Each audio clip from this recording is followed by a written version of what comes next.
Have a seat on your porcelain throne. It's time to talk some shit on the Powell movement.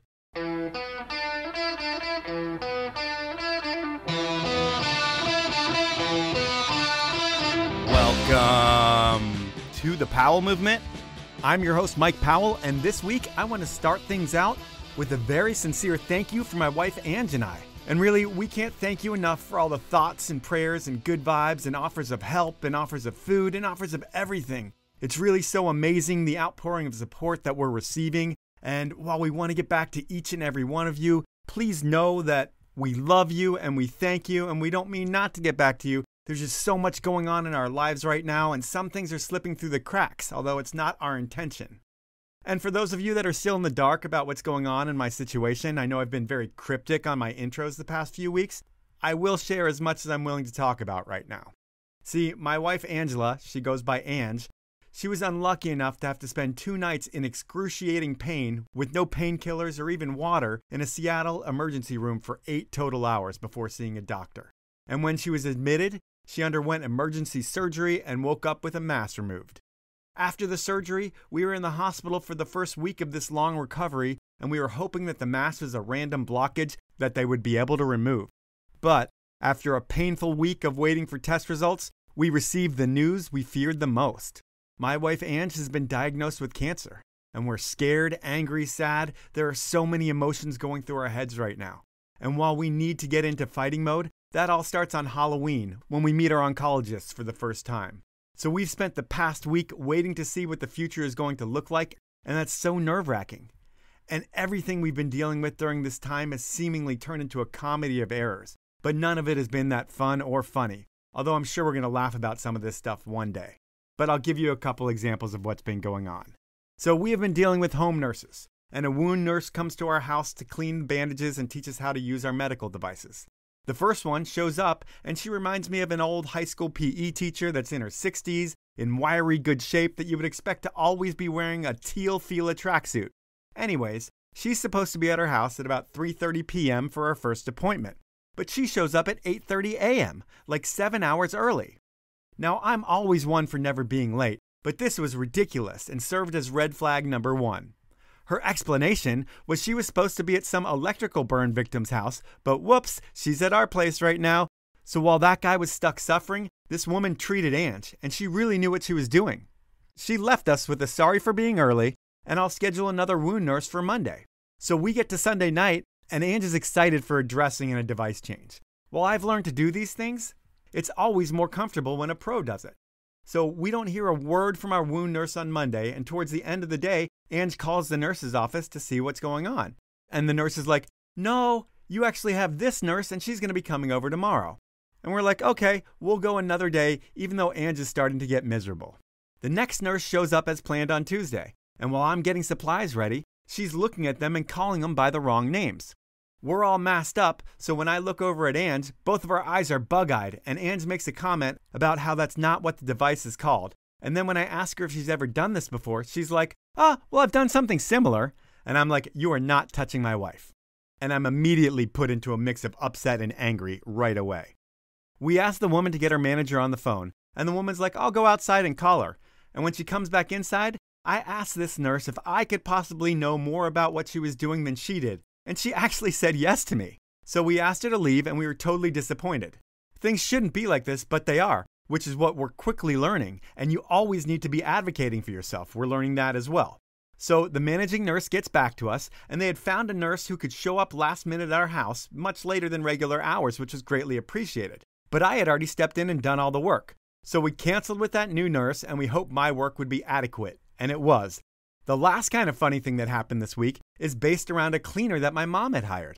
All my mom wanted to do was make our lives easier, and she signed us up for a $250 bi-weekly cleaning service. This was such an awesome gift, and Ange was so happy. Pretty much, they bring all their cleaning stuff, and they do 5 hours of cleaning for the $250. So this cleaner's supposed to start on Monday, and we get no call or no show on that day. And I call them, and they're like, "Oh, sorry, your cleaner called in sick." And I tell the person, when this was booked, it was made clear that you were dealing with a cancer patient, and our time and everything was valuable and limited. And you assured us that this would be taken care of, but we wouldn't have any hiccups like this. But you fucked that up. And they're like, yep, we did, and we're sorry, but we can do tomorrow or Thursday. I let them know that we have appointments on Wednesday with our surgeon, and we would have to do this on Thursday. The lady's like, perfect. Your cleaner will be there on Thursday with an arrival time between 9 and 10. So Thursday comes around, and I get a call at 10:05 a.m. from this guy who's like, hey, I'm your cleaner. I'm jumping on a bus now. I'll be there in like 45 minutes. I'm like, you have to be kidding me. This is the second time your company's dropped the ball on us. And then I let him have a little piece of my mind. And now we're looking for a new cleaner. But I did make sure to call that cleaning service back, and I let them know on their voicemail that I was going to be leaving terrible reviews for the service everywhere I possibly could, and that I would be calling the Better Business Bureau. Now really, I don't know if I'll do any of that, but it sure made me feel a little better saying that to their voicemail. And I still haven't heard back from them. So that's our fucked up life, and really, we can't wait to get our battle plans to start fighting this disease. And the last thing I'm going to say about all this that I really want to reiterate is I can't thank everyone enough. Ange as well. The support that we've gotten coming in is overwhelming, and it's emotional, and it's amazing, and we love every single one of you, and we know that we have so many people in our corner, and we're going to harness all of that positive energy, all of those vibes, all of those well wishes, all of everything that you guys are sending our way into our fight to kick cancer's ass, because that's what we're going to do. And while we definitely need to get in the right mindset, we are slowly working our way there, and all of your thoughts and prayers and everything really, really do help. So thank you so much for being there for me and my family and my wife especially. And this is an extra long intro. It's a pretty heavy intro, and I know I will be sharing more as time goes on. But really, we need to talk about my guest this week because we've got a great podcast. It's another business episode with a guy whose resume is short and sweet. Davey Smidt has spent the better part of 15 years traveling the world in the name of energy drinks and POV footage. He's a fellow Jew who's a great talker, and this week I needed a great talker because I wasn't in the mood to carry the show. So I do what I do sometimes, and I pointed Davey in the right direction and let him run with it. And he crushed it with wild tales from his Monster and his current GoPro days. But before we get into Davey and his amazing career, I'm going to ask you again to share my social media posts and tell your friends about the show. It really does help things grow. I also want to thank all of you for listening, thank all of you for being in our corner. And one of the ways that you can really help me out is by supporting my amazing sponsors. I only work with the best, and the last thing I want to do is lose any of them. So please buy yourself a pair of Elon skis and an outerwear kit from Outdoor Research. And if you can, buy it all from Peter Glenn Ski and Sports. And when you're celebrating these purchases of your badass skis and your amazing outerwear, do it with a 6-pack of 10 Barrel beer. And drink those beers out of a Stanley pint glass because you know what? That's going to keep that beer ice cold. If everyone does that, it would make my life a lot easier. But even if you don't, the thoughts, prayers, and vibes are greatly appreciated. So enough with the extra long intro, and now it's time to chat with Davey Smidt. It sounds like you're a rule follower. Like most things that you do in life are by the book. But if you flash back to 2014, you're in Sochi, Julia Mancuso takes the bronze medal, and while you're usually reserved, take us through the next few minutes of your life and what happens after she takes the bronze. Oof, I think it was party time from there. If you know Julia, you know she rolls deep, right? She rolls with her entourage. Her family's there. Her sisters are there. She had the most amazing support at these races. So I'm trying to jog my memory, but I believe, so at the Olympics, all the skiing and snowboarding was what they called in the mountain cluster. And then down at the coast was the coastal cluster, and that's where they did the medal ceremony and all that. So I think we hopped on a train, and it was party time on the bullet train that took us straight from the mountain cluster to the ocean cluster. And we were showing up, fired up, ready to celebrate medal. I heard that it was immediately after she got to the finish corral. This is a place where there's Russians in trees with machine guns wearing white, making sure everything's going correctly as planned. But when she takes the bronze, her sisters start storming the corral, and you're like the lead blocker who runs up and pushes security guards out of the way just in a moment of pure adrenaline. And your whole crew, a bunch of GoPro guys and the Mancuso family is able to storm the corral. Do you remember that at all?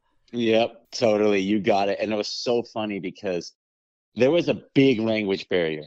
I don't speak Russian. They don't speak English. So like we're trying to talk to them and there's nothing we can do. So yeah, I blocked for the whole family. Next thing you know, her sister, Sarah, who's kind of the head of the party, for the Mancusos rushed. And you're talking from the Olympic crowd through the big Olympic finish corral to tackle her sister. And yeah, you're correct. I'm holding back, the Russian security guards there to let the whole family come in. Totally forgot about that. That's incredible. But from there, then it was straight down to the village. Drinks are flowing. Then we get on the train to go celebrate her medal later that evening. And it was a hell of a day. I mean, those Olympics in general were amazing for us. Yeah, I can imagine. But before we can talk about Olympics and all the money can't buy experiences that you've had, like that Sochi experience, we need to talk about you and your upbringing, and it's different than most. You were born in South Africa. You lived there till you were about 6. What do you remember from that part of your life? Yeah, I emigrated here to the States when I was 6, and it was great upbringing. I mean, you don't remember much when you're 6 years old, but my mom's side of the family eventually emigrated here to the States, and my dad's side of the family is still there. And even though I was only there for 6 years before we emigrated, a huge part of my identity is South African. My whole family talks like this, hey, bro? So everyone in my family has a South African accent, and I just identify a lot with being South African. We go back quite a bit, but those 6 years, this is pre-apartheid. So it's not the best place to raise a family, hence why we emigrated here when I was 6. But yeah, to this day, my dad's whole side of the family are there. I have aunts, uncles, cousins there, and try to make it over as often as possible. Yeah, and when you think about South Africa and you think about apartheid, it's all really fucked up. But when you look at the States today, is it almost more fucked up here compared to anything that you or your parents experienced when you lived over there, or was it way worse? Yeah, I mean, to be honest, we're white, so we didn't experience what the Africans experienced there, and it was not pretty pre-apartheid before Nelson Mandela came into power. And just there's not opportunities there for kids. So besides the fact that my mom's whole side of the family was here, my parents probably just saw this being a better opportunity to raise a family. And yeah, to this day, I'm very grateful to be living in America, and especially to raise my kids here in San Diego. But I don't identify as much with being an American. My identity kind of comes more honestly from being South African and just traditionally Jewish as well. So it's like, I am American. I'm an American citizen, but it's an interesting country we live in, man. It sure is. And thinking about you coming from South Africa, does that make you African American? Technically, yes, but no. Okay. But it's such a beautiful country. And if you haven't been, Cape Town's one of the most amazing cities and breathtaking locations in the world. And when you go, it's a hell of a trip to get there. Coming from California and from where you're from, you're going to spend like over 24 hours in the air alone. Right. So when you go, you want to, sure, you fly into Johannesburg, but you got to go to Cape Town, and then you go on a safari, and it's some life-changing experiences and breathtaking beauty there. Oh, I can't wait to make it one day. It's definitely on the bucket list.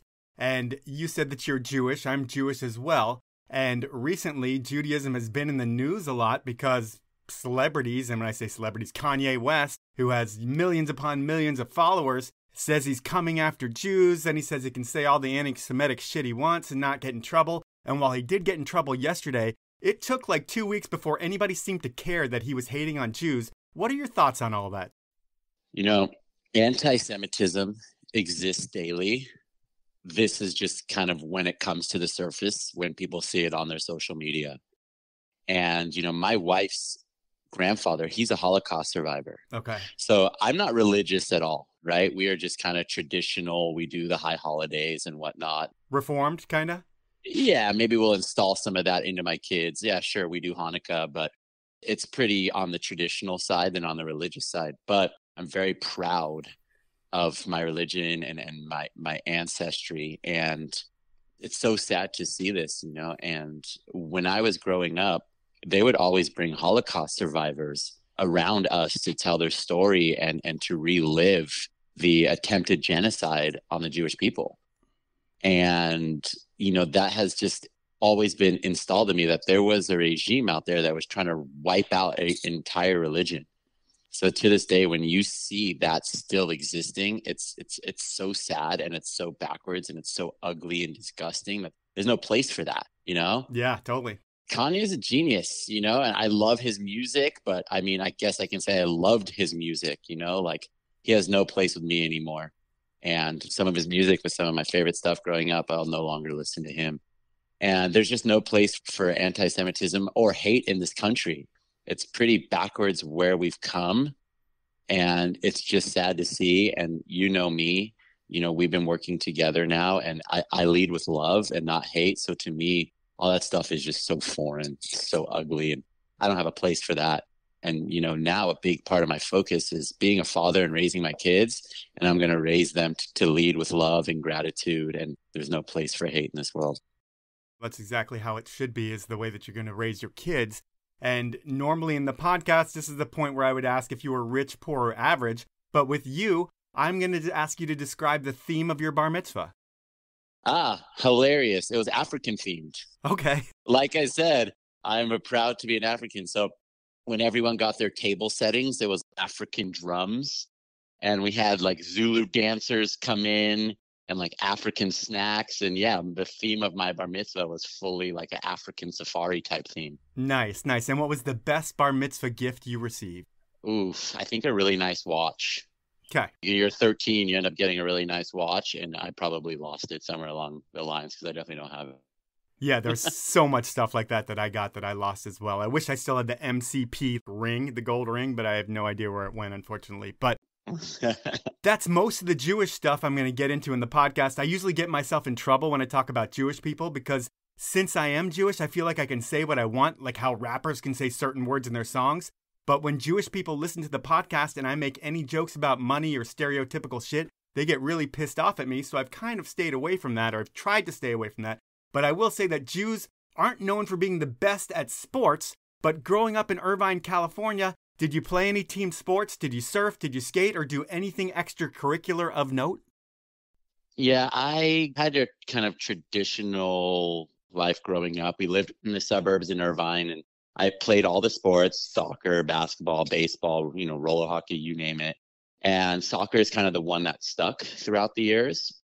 And I played club soccer. I played high school soccer. I was really, really into soccer, but simultaneously also being really into skateboarding, riding BMX, surfing, snowboarding, all that. So, you know, like any other kid growing up in the suburbs, the neighborhood kids had bikes, had skateboards, and that's kind of how I got introduced to skateboarding, and just kind of probably starting on my knees and then hitting the launch ramp in the park. You know, first kind of memories of really getting into skateboarding, surfing, and snowboarding was 11th grade. I remember all the kids got a CCS catalog, if you can remember the CCS catalog. Yeah. And for those of you kids listening, CCS was an actual tangible paper catalog that you would flip through. This is before the internet. And we would look at all the skateboards and everything. And I remember all my friends were getting Christmas completes, actually getting Christmas completes for Christmas. Right. And me celebrating Hanukkah, I definitely didn't get the Christmas complete, but I eventually got a skateboard, 7th grade, and skated a bunch in 7th and 8th grade. Got my first surfboard for my bar mitzvah. That actually may have been my best bar mitzvah gift. Actually, let me take that back. I still don't have that surfboard, so any gift I got is gone. And then we went skiing and snowboarding maybe a couple times as a family, but my parents being from South Africa, they were not into the cold weather. Okay. So I think that's where my love for this sport comes from, because I was never spoon-fed skiing and snowboarding. We never went on family trips skiing and snowboarding, but a couple times. So whenever my friends' parents were going, I'm like, can I go? Please, can I go to Big Bear? Please. So I would rent a snowboard at Sport Chalet, and I would just like kind of invite myself with my friends to go up there. Yeah, and that's kind of through middle school. And then in high school, skating dropped off a little bit. I was really into soccer, still playing club soccer, playing high school soccer. And then that kind of all dropped off when I turned 16, because what happens when you're 16, you get your license. Yep, you can go ride. Yep, and the second I got my license, we all bought season passes to Big Bear. And I was snowboarding on the weekends up in Big Bear. And then there went club soccer, because that was every weekend in the winter. So I still played high school there for, you know, maybe a little bit, but then it was all about snowboarding. And our senior year of high school, we got out at noon, and we had season passes to this hill called Mountain High. and they have night riding. So we would go like, 2, maybe 3 nights a week. And then it all stemmed from there. And that kind of takes me through high school. Do you get into the culture of snowboarding as well? Or is it just like shredding with your buddies and that's what it's all about? No, big time culture. We watched all the movies, and this is VHS days. So we would watch all the surf movies, all the snowboard movies, all the skate movies religiously, and to the point where we would make burned CDs of playlists from the movies. Yep. And if you know me, I still to this day love a good shred flick. Anything, ski, snowboard, surf, skate, any sport, I still to this day download all the movies, watch them, watch every part that comes out on the internet, and just, I'm an action sports geek through and through still to this day. And I would think that music is interconnected with action sports. You grew up next to Irvine Meadows, where I know I went to see a Weenie Roast and Sing Along back in the 90s. So I know you guys get a lot of great bands that come through there. I guess you're right in like the LA area where all the bands are anyway. Are you going to see a ton of shows just because it's right down the street from your house? Yeah, we would definitely go to some concerts. You could actually sneak into concerts back then. If anyone knows the Irvine Meadows Amphitheater, which became the Verizon Wireless Amphitheater, which is actually now apartments, there's a lawn, just like kind of any outdoor amphitheater. But there was no gate behind the lawn. The lawn would just kind of roll up into these mountains. And you could sneak in on the backside of the mountains through the amphitheater. Maybe there was a gate, but you could sneak into shows. So we would go to anything that came through. Dave Matthews would come through, or Fish, or a hip hop concert, or you name it. We would go to all of them. And it was great having a big music venue like that. But that only came around, probably junior, senior year of high school. When you had the balls to break into that place. Exactly. And then post high school, I was off to Santa Barbara, went to UC Santa Barbara. I think the Chris brothers went there. And when they went, they just talked about a paradise of surfing in school. And I know when I went to college, I went straight after high school, and it was like half partying my face off. And actually, it was all partying my face off and trying to get through. With you, I think you go right after high school to college, and it is a beautiful school that you go to. Are you focused on your studies? Are you focused on partying and snowboarding and surfing? What's the focus for you then? Yeah, it's work hard, play hard there. For those of you that don't know UC Santa Barbara, it's a school on the bluff on the ocean. And there's a student community there called Isla Vista. And it's a square mile where all the students live. So however many students, 5, 10,000, whatever it is, live in this square mile. And when I went there, and we were talking 2001, it was party central. The main street there called Del Playa, you could actually walk up and down the street with your red Solo cup upside down. So the cops saw there was no beer in it. And you would just go from house to house and just drink keg beer all day. And yeah, when I moved into the dorms, I met my friends that are still my best friends to this day. And they were really into skating. And we had a elementary school across the street from the dorms. And we would skate at night, and, you kind of skate around to class and get from house to house there. So skating was big for us. And then my junior year, like last couple of years of college, I joined the snowboard team. And between winter break and spring break, we're in Mammoth every other weekend. Oh, sick. Yeah, we're doing races, and it was the best time ever. The school would give us these 15-passenger vans. And we would drive the 6 hours from Santa Barbara to Mammoth and party the whole way. We'd get like 2 or 3 big condos. We actually had to book the condos at all different like condo apartment complexes, different ones, because we would not be invited back after the weekend we would be there. Right. Yeah, and that's just where I really, really got into the culture and started to really see the industry that was in Mammoth. And we're talking 2005, 6, when everyone made the Mammoth migration. It's like Grenade and everything? Yeah, you see Danny and the Grenade guys. You see Tanner Hall. Like all the events were happening there. So my senior year, not only would we be going every other weekend for the races, I would go on the in-between weekends or stay the Monday. And that's when I really saw everyone there. And I just knew I had to be in Mammoth. Had to.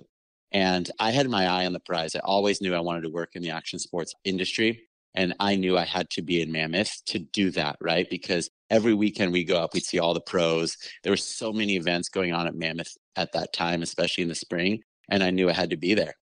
So I came home. I worked in a restaurant over the summer when I graduated because I couldn't wait to get out of school. School was holding me back. I knew I had to be in Mammoth. I knew I had to take these stepping stones to get into the action sports industry. And came home, worked this summer, saved some money, moved to Mammoth. I worked in a restaurant that was only open at night, a nice steakhouse. And I would go snowboarding every single day, quite literally. I rode 161 days that year. Holy shit. Yeah, I went every day. I would like sleep in, take the bus up, ride from 10 to 2, come back, work, go out that night, rinse and repeat every single day. Now it's time for my first sponsor break, and I'm going to start things off with Outdoor Research. I love this brand, and everyone knows that you won't get better designed and functional gear for all conditions.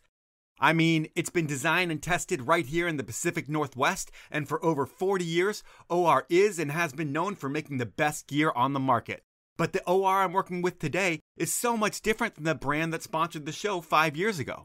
While they still have the best materials and the most talented designers, now the fits are totally different. I was able to get a sneak peek of what's coming out in the near future, and it's game-changing. OR now has something for everyone. The park kid, the resort skier, the backcountry rider, and the serious mountaineer. And I like the gear they have so much for off the hill that I can't wait to get my hands on it.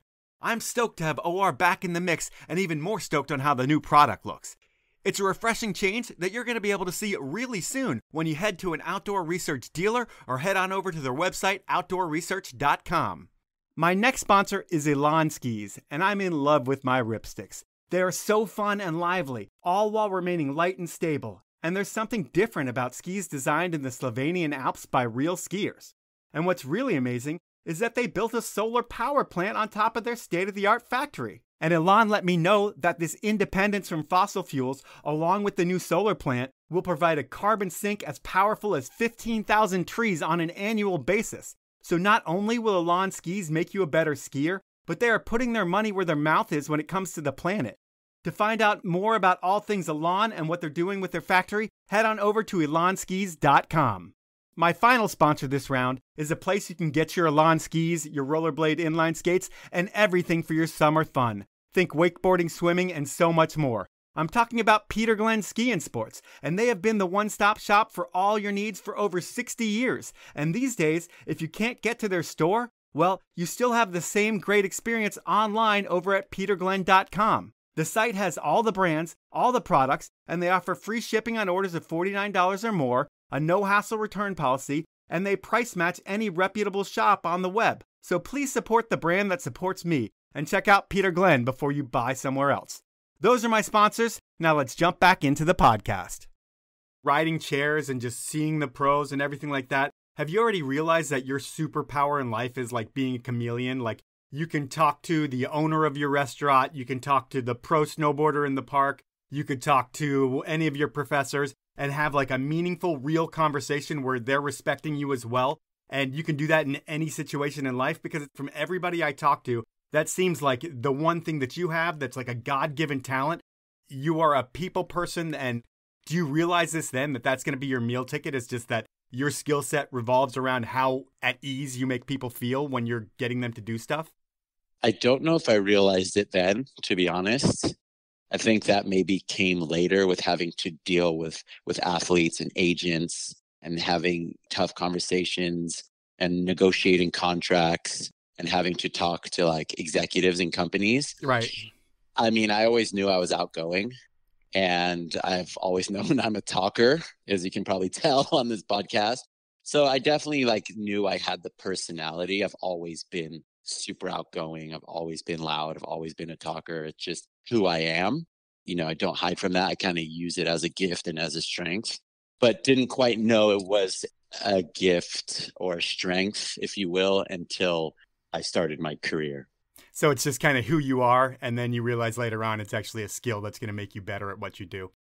Always. I mean, I was a pretty like crazy hyper kid, and I've just always been outgoing. I'm not shy. I'll talk to anyone. You know, that's what I was born with. And I've learned to kind of craft that into a gift. I would say that it did start kind of when I started in the industry, because that's where small talk comes around, right? Trade show talk, premiere talk. Hey, how you doing? How's your flight? Where are you staying? And just learning how to small talk and talk to people, but also really kind of take it down from surface level and connect with people, probably really only started once I was out of college and started my first job. And when you think about getting out of college and I look at your resume, it's full of dream job type stuff. But actually, now that I say that, what's the shittiest job you've ever had in life? I worked at Baskin-Robbins. Oh, and just smelled like sour milk all the time? Yeah, it was pretty shitty. I worked at FedEx as well, but not too many shitty jobs. If I had to pick one, it's definitely Baskin-Robbins. While that may have sucked, everything else has been incredible when I look at the resume. It makes me think when you start with a dream job out of the gate, it's either you've done some internships or you know some of the right people while you were in school. Were there any real connections to help you get in the door, or was landing your first dream job purely your skill set and right place, right time? My first job was at Monster Energy. Yep. And knew someone who worked there, and I sent him my resume, and he gave it to John Lee, who's still a good friend of mine. And John Lee was the sports marketing director at the time. And so this is after I spent my year in Mammoth. I'm home for the summer. In Mammoth, I religiously watched Fuel TV. Okay. Fuel TV was almost like my doctrine, to be honest. I would just study it. And I saw Monster doing so much, and they would show up on all the events, and they sponsored the Danny and Dingo, and everything I'd see on Fuel TV, Monster started showing up. So send my resume in, falls on John Lee's desk. He gives me a call, and he's like, hey, I saw your resume. We are about to come into a really busy summer season with X Games. We're signing a lot of athletes. We can really use some help. Can you come in and chat to me? So drop everything, go drive from Newport Beach, where I was living, to Corona, have an interview with John. And he's like, look, we have a lot going on right now. This brand is exploding. The team managers can really use some help. Can you come help us at X Games? So, of course, growing up watching X Games from when I was a little kid, that's a dream come true. For sure. I get my shifts covered in the restaurant, and I'm ready to go up to LA for Summer X Games 2007. And I can't get a hold of John. Another day. And it comes time to drive up to LA, and I'm like, screw it. I'm just going to drive up to LA and hopefully get a hold of him. And luckily I get a hold of him on the drive up. I remember being like so nervous, like this isn't going to work out. And John's like, come to the Standard Hotel. You're staying with the team manager. You're going to shadow him all weekend, and you just kind of do what he says. I pull up to the Standard Hotel, and I'd never been in a hotel that nice. Right. And when I walk in the lobby, I see Dave Mira, Tony Hawk, Matt Hoffman, Danny Way. I'm like, is this real? Shit your pants moment. Insane. These are guys, you always hear this. I had their posters on my wall, but I really did have their posters on my wall, probably even at that same moment. I mean, those are the most iconic guys in the business. Yeah, it was unbelievable. Like looking back at what I got to experience off the bat, it really was a dream. And this is when the industry's cranking, right?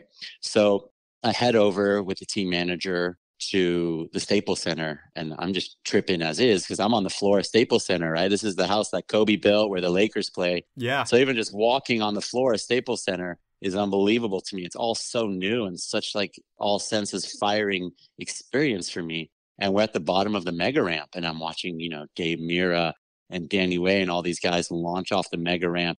I couldn't believe it. I'm really trying to contain myself during all this. And it was just so surreal to me. That you're a part of all of it. Yeah. And I'm working. So I'm just trying to follow what the team manager's saying. And later that night, we were in a suite. And, I'd never been in a suite. And to me, I'm like, oh, free food, free drinks. Like, shit, should I be taking some of this food and stuffing it in my pockets for later? Yeah. I'm not exposed to that kind of stuff. And that was the night Jake Brown had the gnarly slam when he fell from the sky. So that was my first day ever working in this industry. And that event, I was the runner. I remember the team manager forgot his bag at the hotel. I'm in a taxi to go get the bag. There were hats. They got new hats that didn't make it through customs or were stuck in San Diego. And I remember driving from LA to San Diego to pick up 6 or 12 hats or whatever it was. And literally, I would do anything. I'm on the ground at a dream event, potentially working my way into getting hired by this brand, and I would do anything. At this point, is it a totally free thing? Like they're not really paying you? You're just like, yeah, man, I'm here to help and whatever you need? No, they gave me probably a few $100 to help out, Yep. but definitely it was a one-time kind of thing, right? Yeah, it's like prove yourself here, and if you do great, we'll have you at the next event. Exactly. And they just needed help because they signed so many athletes in 2007. Like, even at X Games, we had new athletes signed right there. So, question about new athletes in X Games. So I was going to ask this later, but I'll ask it now. Is it true that you guys bought podiums? Like, if there was a podium that had a Red Bull guy on top of it, but then in second and third place, those guys didn't have an energy drink sponsor, that Monster would go ahead and sign them on the spot to make sure they had people on the podium at different events? Did that shit really happen? Yep. Is that a weird feeling where you're like, I don't even know this guy personally enough to where I'd want to feel comfortable to sign him for a year or two and support him for a year or two, but he's on the podium and I'm signing him regardless? To be honest, it happened the year, maybe year and a half before I got there. Okay. They would go to events and the people that were about to walk up to the podium, they'd be like, here's a Monster hat. I'll give you whatever, $5,000 to wear this hat on the podium and be with us for a year or whatever it was. Personally, I never really had to do that. Okay. But that story is true, that they would literally tap the shoulder of the athlete as they're walking up to the podium to put the hat on. Wow, that's a crazy way to build a brand, but it worked. Yeah, and it's just some of those people they did that to are still on the brand today. So, I mean, it's not a bad strategy. You know you're getting super talented people. It's all about personality at that point, and you're not know what you're getting there if you're just shoulder tapping. But it seems like it was a great way to build the brand, because now I look at it and I would say that you're number 2 if you look at everything. I always look at Red Bull as number 1, or the Burton of the energy drink category. But when Monster started, it's part of the Hansen family of brands back then. And what was strange to me was Hansens seemed like the healthy soda out there. It was like the one soda I wouldn't drink because it was all like natural and it just didn't taste like good soda. I don't drink that much soda anymore, but back then I did. And how do they go from making the healthy soda to making Monster? Well, they actually made a Hansens Energy in the maybe late 90s, early 2000s, that same 8-ounce can that Red Bull is. And they tried to crack the market. And I don't think Red Bull had quite cracked it into the States when they were doing Hansens Energy. Okay. And then as Red Bull was getting big, 2003, 4, 5, they launched Monster. And I think it was the brand behind it, the logo, the 16 ounces. You know, a lot of people out there who are buying an energy drink to go to a construction site or their restaurant shift or their nursing shift for $3, they'd rather get 16 ounces than 8. Yep. So I think it was the big can, the brand, the logo that people really, really got behind. And for you personally, are there any issues with selling a drink that might be looked at as unhealthy? Because a regular Hansens compared to a Monster Energy, I would think the health benefits are totally different. Did you ever have a problem with that, or is that just part of the game and it's a category? Yeah, part of the game. You know, there were definitely maybe some athletes we work with that were on the healthier side and didn't drink it as much, or drink the low calorie one or low sugar one. Sure. But we're talking 10, 12, 14 years ago. It was not as healthy of a landscape and lifestyle in the environment we live today. Sure. There wasn't as many green juice and acai bowls floating around in 2007 and 2008. And people were drinking, Red Bull vodkas and Red Bull energy drinks. And there wasn't as much taboo around drinking sugar water back then as there was today. For sure. And I guess when you think about it, Red Bull's the brand that was killing it, and their athlete marketing strategies seem to be sign the best and most influential athletes, support all the cool shit they want to do while owning their heads. And then Red Bull also created events. They didn't sponsor them. But what was the marketing strategy at Monster? Because I'm guessing it wasn't to out Red Bull Red Bull. Yes and no. We would really try to guerrilla market the events that they were doing. If they were sponsoring the US Open of Surf, we wanted to make sure to throw the best party. Okay. Or to rent out the hotel and make sure we have branding on the hotel where everyone goes. And there's so many athletes out there and there's so many events that one brand can't have them all. So we were able to get really big name influential athletes who are at the top of sport who weren't sponsored by Red Bull, and maybe even take 1 or 2 from Red Bull. And they paved the way, but we just did it so differently. And Rockstar was in the picture too. And it was an arms race. It was who could do the most. It was who could outbid each other when it came to negotiating athlete contracts. And, the energy drinks really kind of escalated an athlete's market value because they would outbid each other. And it was nice having that competition, to be honest, because it keeps you agile and keeps you nimble for sure.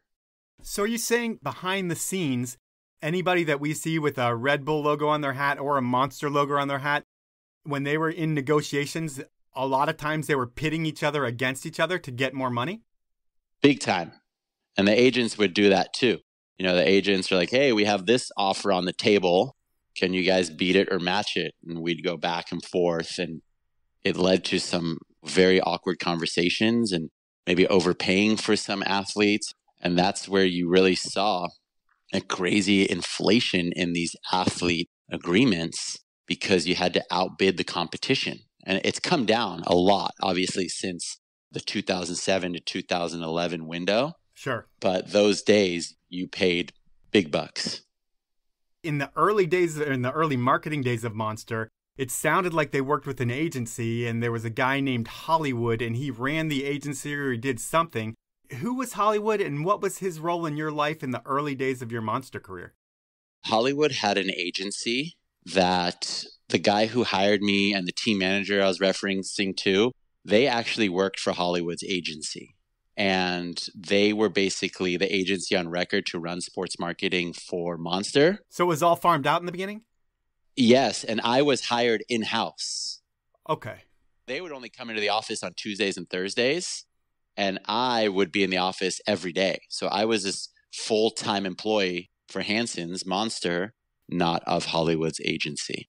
And then it sounds like there was a parting of ways with Hollywood where he was playing both sides of the coin, or I heard there was some shady shit going on. But eventually, does he get pushed out of the picture and all the sports marketing kind of get pushed into your lap because you're the in-house guy? Yeah, so right before that agency left, essentially, we hired Cody Dresser, who still runs all the marketing for Monster. Cody was hired to come on and I think run the skateboard and snowboard verticals. And then he gets hired, and then 2 weeks later, that agency's gone. So everyone we worked with, everyone who hired him, gone. So it's just Cody and I left to run everything. And that's great for you guys to control the message and keep things in-house and make the brand something from in-house instead of somebody outside controlling things. Exactly. And he's like, I'm not going anywhere. So we were able to hire a couple people, and it was just about 4 of us that ran the non-motorsport side because they have it divided like action sports and motorsports. Okay. Almost like 2 different sports marketing organizations within Monster. And yeah, it was us that just ran the action sports. So do you pick up the BMX and the ski side and those are your babies? Yep, exactly. Essentially, there was no one to do those 2 verticals. And I knew all the BMXers from all the years I'd been there. I knew all the skiers. So those were kind of the ones I looked over. And I was the contact for all the athletes and everything in those 2 worlds.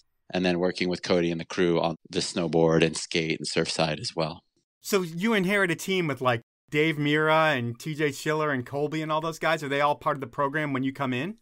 Yeah. And the BMX team was a world-class team. We had Jamie Bestwick, Dave Mira, Ryan Gutler, Mike Spinner, Scotty Cramner, list goes on. And then the skiers, they were all a group of friends, right? So it's Justin Dory, Jossie Wells, Peter Olenek, Colby West, all these guys that live together. And so I'm instant friends with those guys. I'd go out to an event in Colorado and go stay with them. They all lived at Simon Dumont's house. So I'd go stay there. And these guys are still such good friends of mine to this day. And I had just hit it off with them so well. And I would go to every single event. I went to every snow event. And those days, I was traveling so much. There were 5 summer dew tours.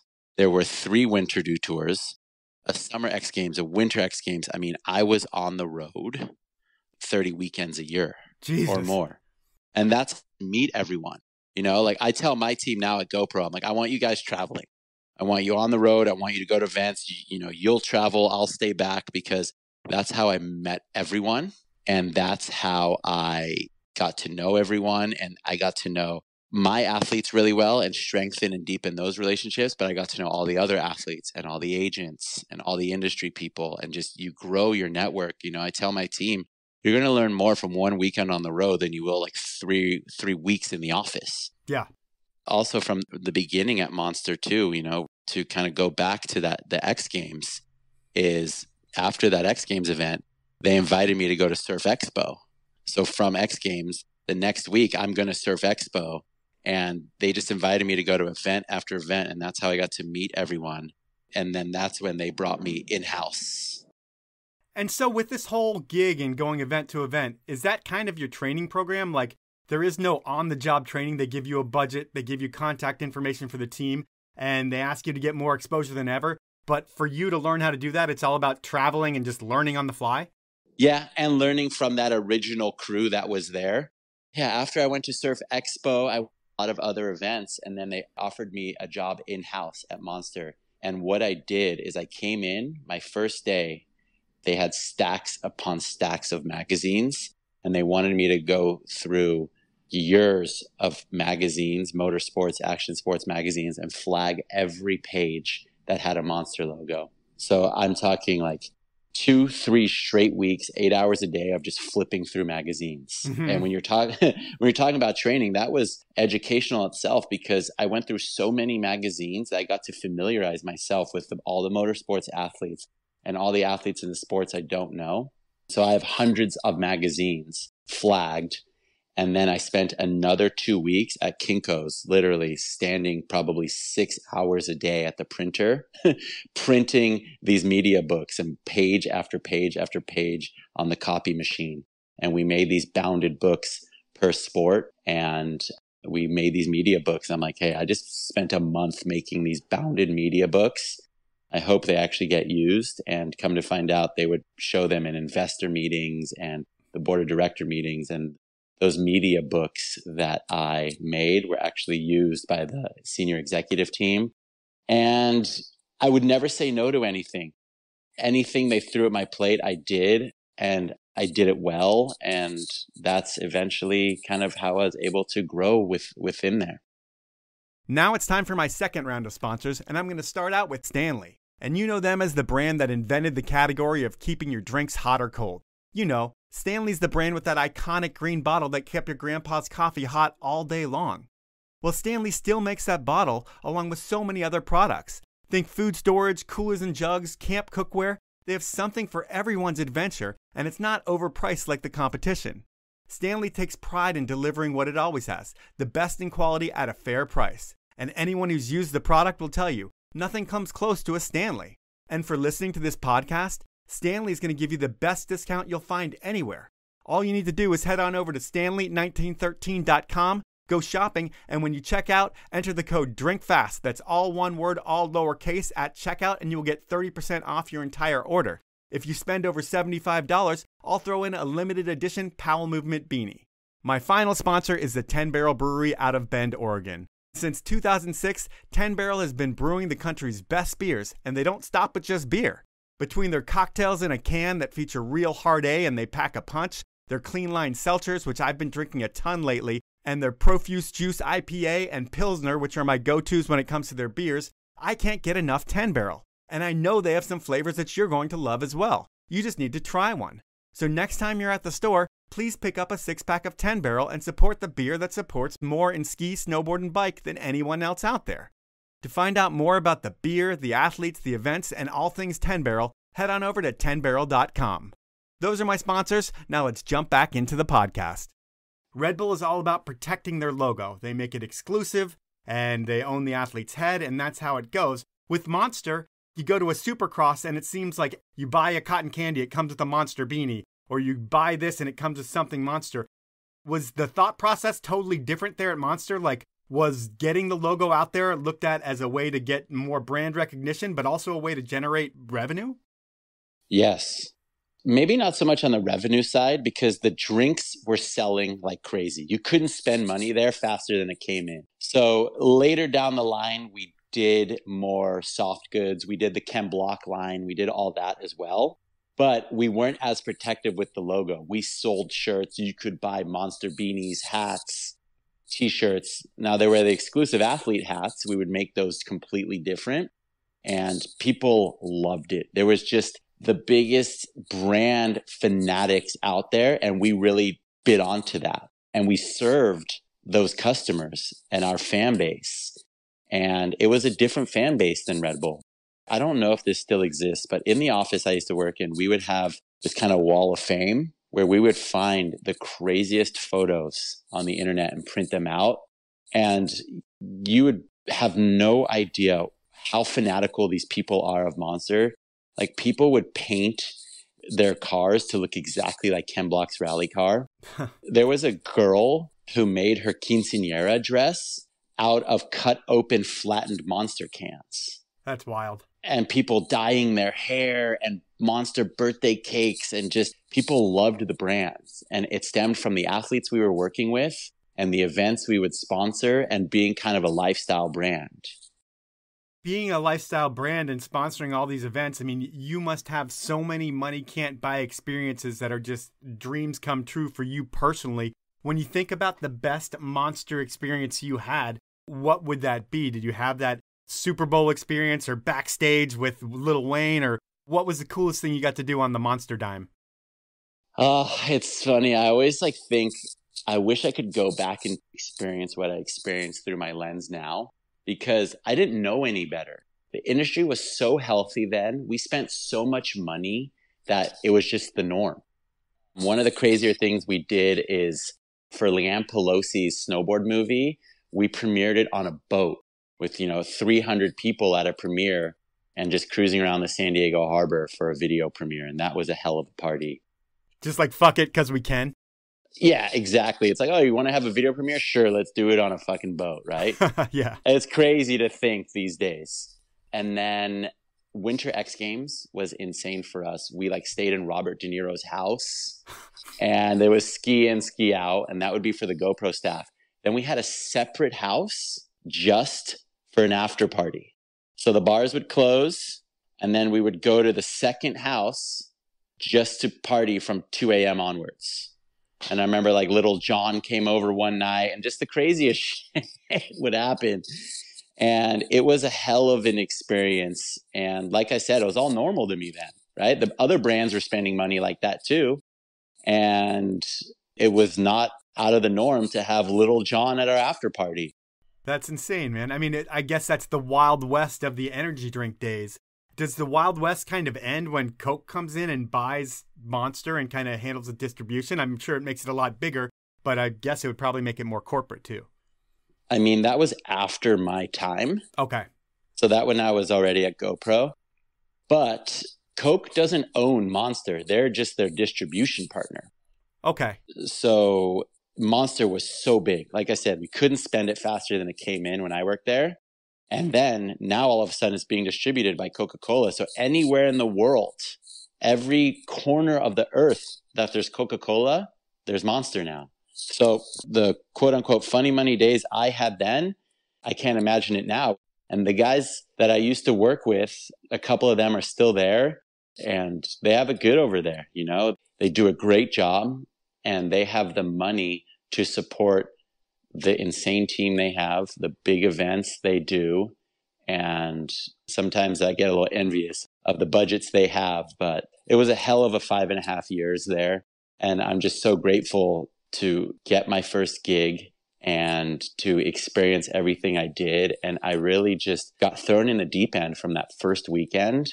And I learned so much just by traveling to every event. I was also really lucky that I was working winter and summer sports. So I got to go to every, surf event, skate event, BMX event. We went to all the motocross events. And then on top of that, every ski and snowboard event come wintertime. Pretty amazing. And it makes it hard to believe that you would actually want to leave that job. But I guess the only place that is going up from an energy drink brand is GoPro. And GoPro is the Burton of action sports cameras or POV cams. Nothing comes close to a GoPro. And there's been so many other brands that have tried to come in and compete with it. So I can see going to GoPro is actually taking a step up from Monster. But how do you actually want to leave when everything is so good? And I'm sure you have a great relationship with all these athletes. What makes you want to make the jump to GoPro? Yeah, I wasn't looking to leave, to be honest. I get a call one day from Jaimeson Keegan. You know JK. He's been on your show. Such a great friend of mine and just an amazing human. And he's like, can you step outside? I want to talk to you about something. So I'm in the office at Monster. He calls me and he's like, look, GoPro is looking to hire someone to run the ski and snowboard category. Would you be interested? At first I was like, I have a good thing going on at Monster. This is pre-Hero 3 days at GoPro, so it wasn't the brand it is today. So I was kind of like, it's kind of like the camera you wear in your head. I don't know too much about it.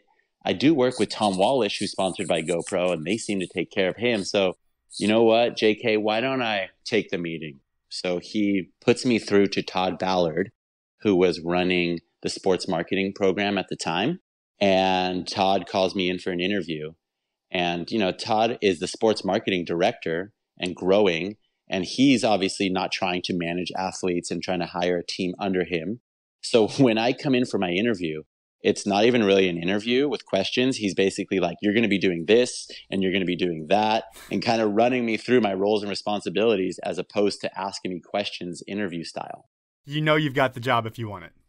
Yep, exactly. He's like, you're going to be managing Shaun White and you're going to be managing our X Games partnership and you're going to be working with the media team. And I was like, wow, this guy is not even interviewing me really. He's kind of just telling me what I'm going to be doing. And then I got the offer, and to be honest, it was significantly more than I was making. And it was an amazing opportunity for this brand that was starting to go on its kind of meteoric rise. And my now wife, girlfriend at the time, really kind of talked me into it because I was comfortable and I loved the guys I worked with and I loved Monster. But I took the leap of faith. Obviously, the couple extra bucks a month didn't hurt. And I took the leap of faith. And that was, believe it or not, 10 years ago. Friday is my 10-year anniversary. So that was 10 years ago, almost to the day. Congratulations on that anniversary. And when I think about it, you said it was a nice pay bump for you. Is it also a bump in what you're doing where you're not being the guy that has to travel place to place to place all the time now? Or are you still taking that role and eventually that stops when you move up the ladder? It stopped later on in my career at GoPro. When I first got hired there, I was solely looking after the ski and snowboard categories. So the surf, skate, all that kind of stuff came later. So basically between opening day at Mammoth in November and April, I was on the road. And besides maybe a trip to Chile in the summer or some Mount Hood stuff, I kind of didn't have summers off, but I wasn't traveling in the summers there, right? So it was pretty heavy for about 5-6 months of the year and then light 5-6 months of the year. But when I came on, this was 2012. And looking back at it, it was actually another one of those dream scenarios where I got to assemble the dream team of snow. And all the athletes from the first signings I did are still on the team today. I mean, I came on board and I got to sign Travis Rice and Sage Kotzenberg, Chris Benchetler, Bobby Thorstein Horgmo, Jamie Anderson. The list goes on and on and on. And I basically got to cherry pick as if I was assembling an all-star team of skiers and snowboarders. And we still have that roster today. Yeah, those first couple of years were going to Europe for European X Games. We would do photo shoots at Locks. I went to China. I went to Chile. I went all over the place during the winter months.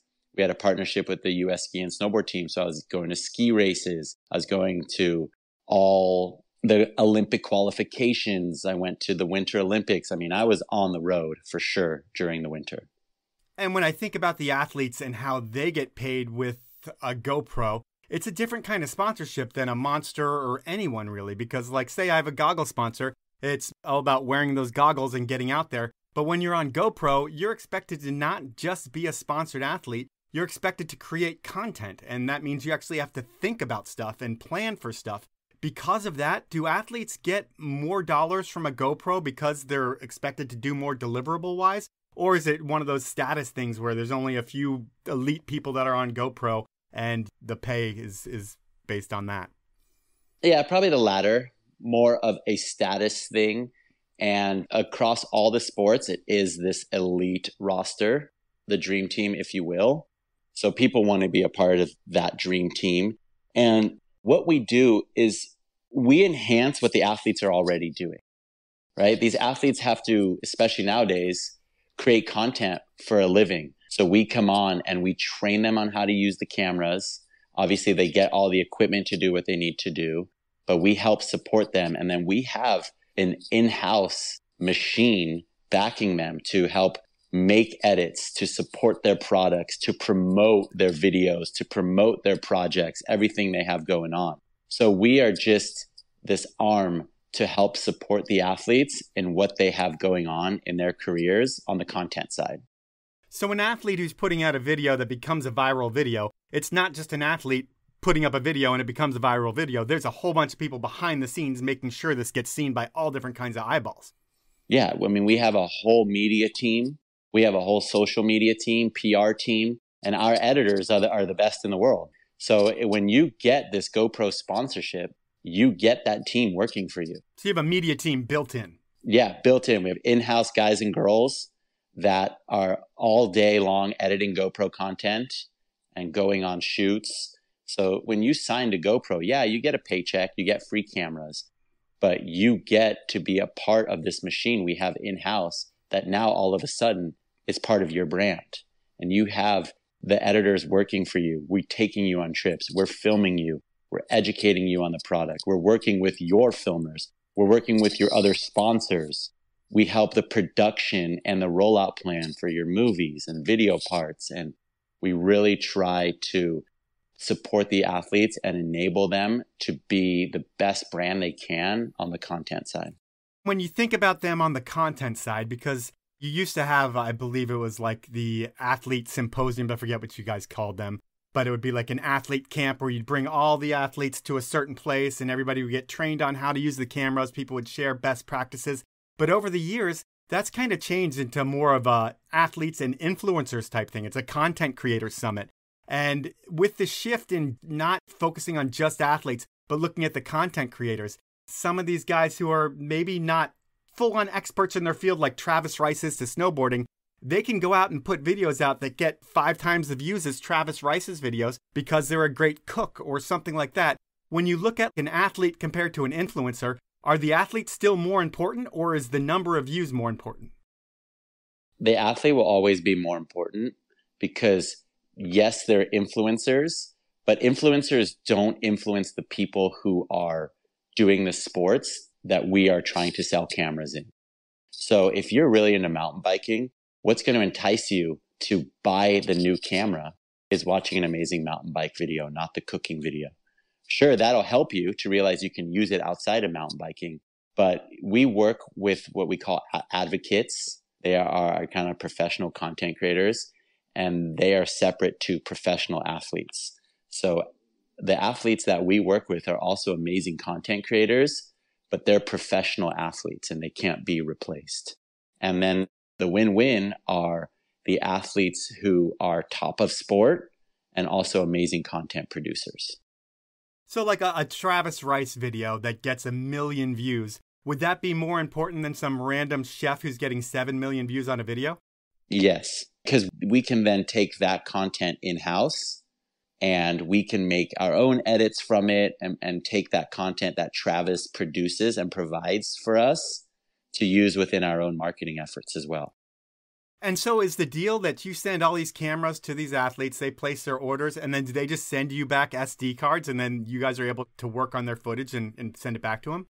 Exactly. I have an athlete Dropbox for them. And then if Dropbox is too much, we send them hard drives. And then the hard drive comes in, our media team assesses the footage and then kind of figure out what they want to do from there. Do we want to make a short kind of 40-second action-only moment? Is there a lot of footage in here for us to do a longer form kind of story? There's a lot of different things we can do. And then that content gets used throughout the year for our montages. And, you know, if we get footage from Elena Height, we are also going to use that in our International Women's Day edit. And the footage that we get from the athletes is used across the brand multiple times throughout the year, not just a one post and we're done with it. And then comparing athletes and influencers, do the or advocates, I guess you call them, do they get paid as well? Is there money for advocates or is it based on the views that they get? Some of them do. And we have an affiliate program as well. And we're starting to ramp up that program a bit more. You know, what also seems different about the whole GoPro model is while your backpacks are pretty insane because you've sent me a couple of them and I really do love them and use them every day, but you have soft goods and you have backpacks, but it seems like it's one big product release every year. And is that kind of how it is? Is like you guys are working 6 months of the year to create a huge product launch. You get that product out in the market and people using it, and then you're focused on the next launch again? For the most part, yeah. Come summertime is when we start getting some of the prototypes and the pre-released units. And then our media team figures out where in the world they want to go shoot for our launch content. And it's pretty funny to be a fly on the wall in one of those meetings. It's like, hey, let's go to Tonga and shoot with the whales during the Tongan whale migration. And let's go shoot this volcano in Chile. It's pretty insane, especially back in the day. They could go shoot and do anything they wanted. So then they're like, okay, we're really going to want to highlight the waterproof durability of the camera. So we want to do a couple surf shoots. So then I work with the media team and say, okay, let's take these 4 athletes who are available and let's go to this location. So it's working with the media team, doing all of our shoots throughout the summer. And then we launch our camera, and then it's kind of all hands on deck. And every single person who works at GoPro, to the front desk lady, to the engineers, to marketing, you name it, every single person literally touches launch in some way or another. So it's a very busy time for the company, but a really exciting time because we're all in unison working on this together. And it's a big celebration when the camera comes out. And it's just a busy time of year because we launched the camera. We have a lot to do leading up to the launch. We have a lot to do post-launch. And then, Q4 starts snow season, and it's always just a busy but exciting time of year. Nice. Well, we've been going for a little while, which means you get a break. And I'm not going to ask you about the IPO or any layoffs or any other bullshit that you don't even want to talk about. So you get a pass there. But my last question is going to be that when you're with GoPro, everybody in the world wants a GoPro because really, while there's been other competition throughout the years, I feel like brands come in and they're like, oh, we're going to take over snow and steal market share from GoPro. They try it for like 2 years, sign a couple athletes, then realize that they can't do anything in the category because they don't understand it. Then they're like, now we're going to focus on stick and bullet. And then they're out of the POV space because they just really don't understand it. That's been my experience with other brands stepping in. But where am I going with this is that everybody wants a GoPro because it's the marquee product out there. And when you have that and you're working with not just athletes, but you're working with celebrities, personalities, I'm sure, have you made good friends with anyone that's like a bona fide celebrity? Or what action sports athlete has become a close personal friend of yours where if you think about the 14-year-old you would think that was pretty cool? To be honest, the majority of the athletes that I've worked with, a lot of them have been on the program, if not the whole 10 years I've been here, 5, 6, 7, 8 years. So I've really got to know them really well. We're talking about Travis Rice, and it's been insane to be a part of everything he has going on, from the 4th phase to the inception of natural selection. We're a founding partner of that. And just seeing his work ethic and getting to be a part of his program is absolutely insane. Our surfers on the North Shore, Kai Lenny, Mason and Coco Ho, Jamie O'Brien, the list goes on, Nathan Florence. It's insane to see their content. I mean, those guys are shooting with their cameras daily, and they'll send me clips like, look how good it was today in Pipeline. And it's insane to see what they do because I surf really small, shitty waves. Right. And to see what they do is absolutely insane. And, Chris Benchetler is a really close one of mine. I love getting to work with him, and he's such an amazing skier. But his ski is art, and everything he does is art. And just seeing what he did with Chasing Adventure to Chasing El Nino to Fire on the Mountain, and just I love being a part of the athlete's brand holistically and the movies they do, and just being a part of their career has been insane. And obviously, Sage Kotzenberg, Jamie Anderson winning the first Olympics, that's been insane to see what that did for them. And Ted Ligety, the list goes on. And now, on the skate side, we work with Sky Brown and Sean Malto and Leticia Buffoni. And it's just, I feel so fortunate to work with these world-class athletes. And what I really love is being a part of what they have going on and working with their sponsors and trying to just really push them to the next level when it comes to creating GoPro content, but also just support them in what they have going on kind of anyways. Well, at this point, it's something that I call inappropriate questions. And from everyone that I spoke with, it's going to be a challenge to get inappropriate questions for you because you're not an inappropriate guy. But I was able to get Super Agent, one of the guys behind the new Trevor Kennison movie, a very good friend of yours who I guess is partially responsible for your career at GoPro. Not really totally responsible, but he hooked up the initial meeting. I'm talking about Jaimeson Keegan. He's the one who's going to ask the inappropriate questions. I've never had him ask inappropriate questions before. He was very excited to do it for you, and he really does care about you as a person so much, and it was evident when I talked to him. But are you ready for question number 1 from Jaimeson? Oof, no, I'm not, but I don't have a choice. That's what I like to hear. Davey, you're the man. Good luck with these. My first question is, being the GoPro guru that you are and that you have been for a long time, what is the most over-the-top promo order that you've ever received? And please tell us who that was from. All right, you had once asked me what I wanted. I selected a couple backpacks. I put 2 down, and I felt like I was so greedy for asking for 2 backpacks. Jameson's wondering who's like the greediest, and they're not greedy because they're using all this stuff to create content. But who's had the biggest order, and what was it? Well, it's not so much the biggest order in terms of items and SKUs. It's the second we announce we're coming out with a new camera, my inbox is flooded with requests. And like, we will just put a teaser online that just shows maybe a new camera is coming. And then just from that teaser, everyone's like, can I get the new camera? Can I get the new camera? And these are people I send a camera to every year.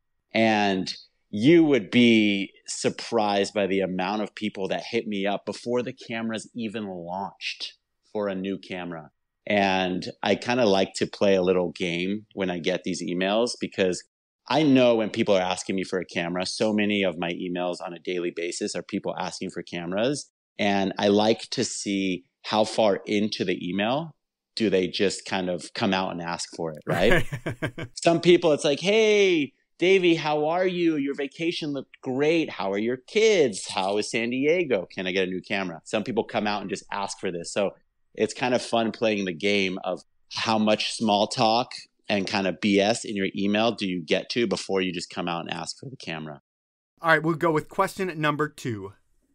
When I first met you, we were in Mammoth, and you were on the come up with another fast-rising star of action sports named Todd Kupke, 2 of my favorite industry guys. My inappropriate question for you is, you're both in these great gigs now. Would you trade with him? And who would win at arm wrestling? Because I know you're both competitive. You're a very competitive person? Yes and no. I don't consider myself a competitive person, but I probably am. Todd would for sure win in an arm wrestling race. He'd win in any race. He is an Iron Man and he is just a beast. So he would kind of beat me in anything. What was the first part of the question? Would you trade places with him? I don't know where he's working right now. So yeah, he's working at Lululemon. I don't think I would trade places with him. While I would work for Lululemon in a heartbeat, he travels too much. And I can't be on the road multiple trips in a row, traveling 3-4 weeks a month. I can't do that anymore. So I guess the answer to that's no. But I would work at Lululemon and he's got a great gig. I just have to be much more selective with my travel now, just with my role overseeing all the marketing and raising 2 crazy boys. All right. Well, we will jump into your final inappropriate question. All right. My final inappropriate question is this. Everybody knows that Gimbal God is the king of snowboard follow cams, but who, on your opinion, Davey, is on that level in skiing? And if that's not inappropriate enough, which do you like better, skiers or snowboarders? So we asked if you like Travis Rice or Chris Ben Chetler better, and that's how we're going to phrase that question. Sorry, Trav. I love Chris. I love both of them the same. I'm lucky enough to get to travel with them, and fuck, we've had some great days in the heli and in the cats together, and that's just me bragging over here. But we work with Hot Laps. Andrew Gaeta, his Instagram's Hot Laps Official. He's, for lack of a better term, the ski gimbal god. Yep. So check him out. We also work with this kid, Cole Pates. There's Andrew Melly as well on the ski side. And shit, I mean, that's such a tough one. Who do I like better, skiers or snowboarders? I am much better at snowboarding than skiing, and I love snowboarding. But to be honest, I would have to say skiers, just because when I look at my best friends for 15 plus years now in this industry, a lot of them are pro skiers. All right, so you heard it there. He's a snowboarder, but he likes skiers better. He travels with Travis Rice and Chris Benchetler, but he likes Chris Benchetler better, but they're really both on the same level with him. And that is Inappropriate Questions. That's the podcast, and I put a lot of words in that last question in your mouth, which are all my words, not yours. But I do need to say that I love having Jewish people on the show. Why? Because I'm Jewish, and really, there aren't that many Jewish people in the industry. And on top of that, it really doesn't matter your religion, Jew or Gentile. Your career has been a list of dream jobs and amazing companies. And it's not like you even had a clear path to these roles. It's like you're able to land these dream jobs with like a bit of luck. Like, hey, you're going to be at the X Games in LA, and then you can't get in touch with the dude, and you're like, fuck it, I'm still going to go to the X Games in LA. And that's kind of how you made your path to the dream jobs of action sports happen. You proved you deserve them. And there's something to be said for being a great communicator, and that's what you are. And I thank you for your time and look forward to seeing what you produce next with GoPro. Thank you so much. You know, I've only had 2 jobs. I've just been lucky enough to work for 2 big brands that has allowed me to do what I love to do. And I still feel very lucky to do what I do. And I always try to help people.